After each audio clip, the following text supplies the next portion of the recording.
when I read the chapters in the 3 Pillars of Zen, at the time I was like experiencing that one-pointed approach.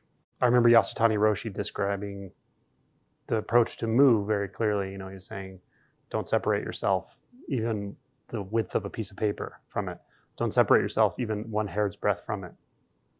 Or he'd say, it's like a train track. It's just like some train tracks that are just going on into infinity. You just stay right on those tracks. And I think at first it was kind of like, how do you do that? It was sort of like, how do I stay that close to something?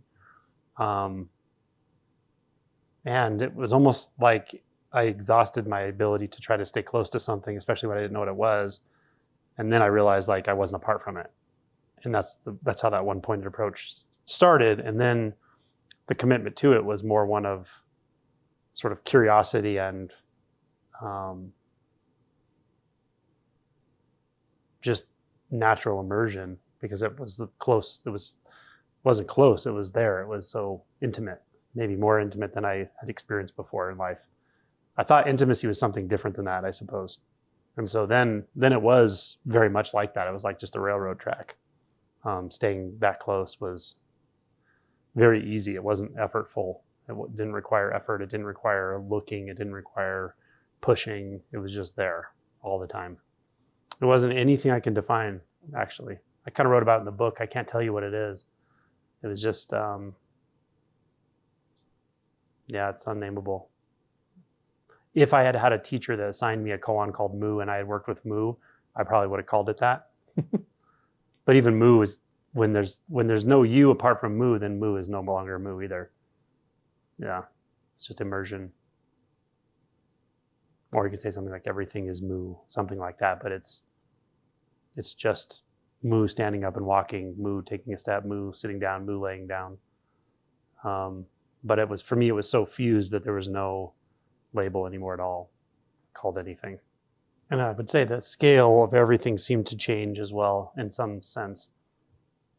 The scale of my life felt somehow consistent for a long time. Like what seemed like my life was like in a container, maybe.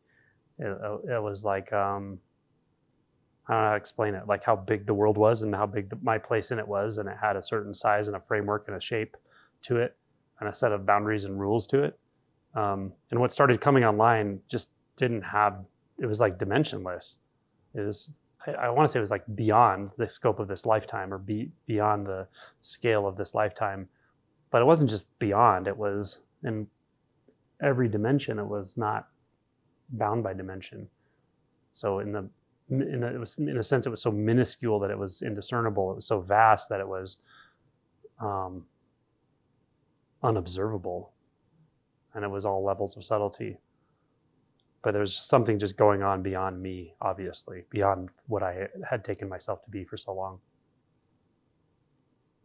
And that one point was kind of the access point, I suppose, to it.